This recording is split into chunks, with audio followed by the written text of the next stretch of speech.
malam wannan ce malam aiki na muku fatan alkhairi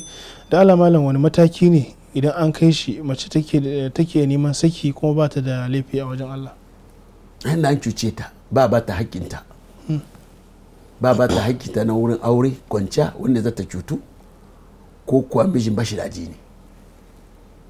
ko an kasa ce da ita kama ciyarwa a shara musulunci inda bashi da shi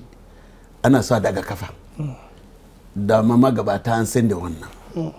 to amma inda mace za ta nemo ya kasance an rasa soyayya kwata-kwata mijin kuma ba iya biya mata bukata kuma ina cutanta to wannan za ta iya huli amma ba wanda yin su mata suke gani in ta ado mijin bai kalle ta ba laifi ne daddaren ita ta nemi mijin laifi ne to waɗannan hauka ne ba wannan daidai ba ita mace ita take gi hankali namiji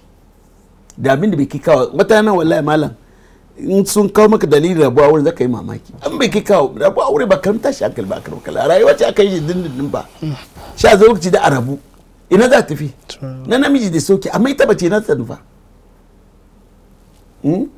to saboda haka ba kowane abu ake saka ba sha abin da baka da maganin sa ka kada kai nasiya ka kada ba zai ba ta mace kuma kafin ta nemo ta sa min za ta gaya wa Allah to manzo Allah sallallahu alaihi wasallam ya ce kar mace ta nemi saki sai dalili mai karfi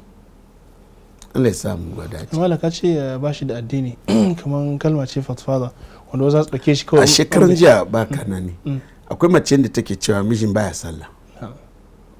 baya sallah mutum baya sallah kuma ya zai kage mutum yana sallah musulmi ne kamar wanda ya tambaya ina dan taba zinansa kage narju muna ana fata zai bari ko ya cika da kariya ko yana da wani abu za a sa rai ba za a cara ba mutum bai zai zama masu yi ba sha a gan cewa zai yi amma sallah baya sallah ba ruwansa da aji ne